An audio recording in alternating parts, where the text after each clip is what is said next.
Assalamu alaikum wa rahmatullahi wa barakatuh. On se retrouve aujourd'hui pour une petite vidéo à travers laquelle je vais vous présenter un excellent livre sur la vie de Jésus, le prophète Aïssa alayhi salam. Donc ce noble prophète, ce grand prophète que l'islam honore et respecte, comme il respecte tous les prophètes, que ce soit le prophète Noé, Nuh alayhi salam, que ce soit Ibrahim, Abraham, que ce soit Moïse, Moussa, etc. Et donc l'islam a accordé une place très importante à ce prophète, donc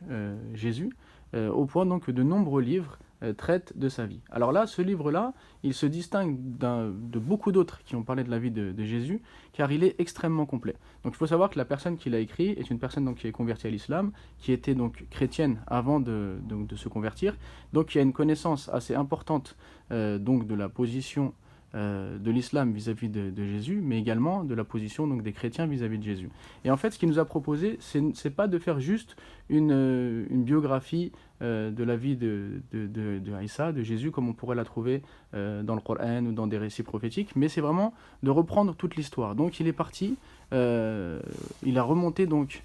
aux sources historiques donc, de l'histoire de Aïssa, l'histoire de Jésus, et il nous a montré donc le contexte historique dans lequel Jésus est venu, les différents groupes qu'il y avait à son époque, la spécificité de son message, comment donc comment son peuple et les Romains en l'occurrence qui avaient domination à ce moment-là sur leur terre ont reçu donc le message des Jésus. Et ensuite,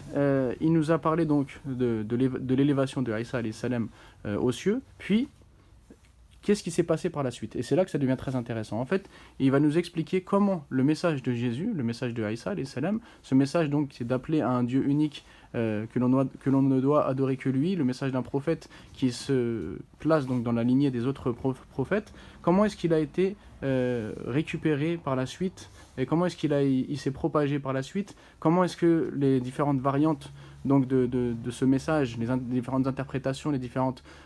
prises de position, que ce soit de par Paul ou bien d'autres personnes, ont eu lieu. Et finalement, donc, les différents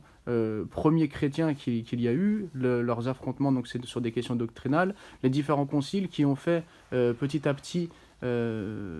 apparaître donc une vision de Jésus qui n'existait pas au départ, à savoir une vision donc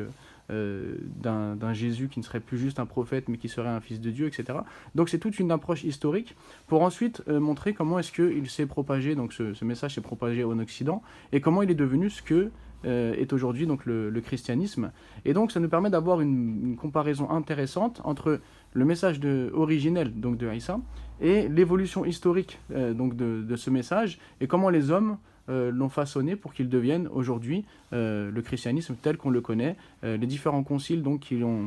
ont permis donc d'incorporer des croyances au sujet donc, de Jésus, au sujet de Marie, etc., qui n'existaient pas donc, dans les premiers temps. Donc c'est vraiment un livre extrêmement riche. Puis à la fin, bien sûr, il va nous parler donc des chrétiens trinitaires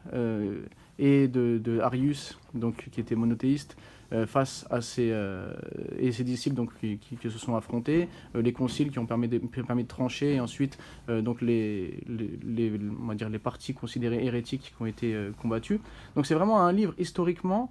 très très intéressant et très riche qui va vraiment nous permettre de bien comprendre comment le christianisme est devenu ce qu'il est devenu et donc quelles sont les phases historiques par lesquelles il est passé pour en arriver là. Donc c'est un livre très très riche qui s'adresse aussi bien aux musulmans qu'aux non-musulmans qui aimeraient finalement connaître déjà la position de l'islam vis-à-vis de Jésus, mais également qui voudrait un livre historiquement parlant qui soit vraiment bien construit, qui fasse une recherche et qui ne soit pas juste basé sur des croyances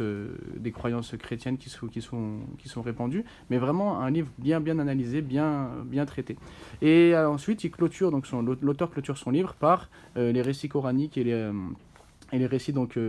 issus de la tradition prophétique qui nous permettent de connaître donc la position de Aïssa, la position de Jésus, la croyance donc, que les musulmans ont au sujet de Jésus, et de retracer bien sûr l'histoire de Jésus telle qu'elle a été mentionnée donc dans les textes de l'islam. Donc c'est vraiment un livre excellent à lire pour finalement bien connaître l'histoire de Jésus, mais surtout l'histoire du christianisme. En fait, comment le christianisme est devenu ce qu'il est devenu, et la différence entre le message originel de Jésus, qui est donc le même message que celui d'Abraham, de Moïse, de Mohammed, à savoir adorer un Dieu unique et ne rien lui associer, et puis de connaître ce prophète extrêmement important dont le Coran fait l'éloge à maintes reprises. Donc un livre à lire, à faire lire et à conseiller donc à toute personne qui n'est pas musulmane et qui aimerait connaître la position de l'islam au sujet de Jésus.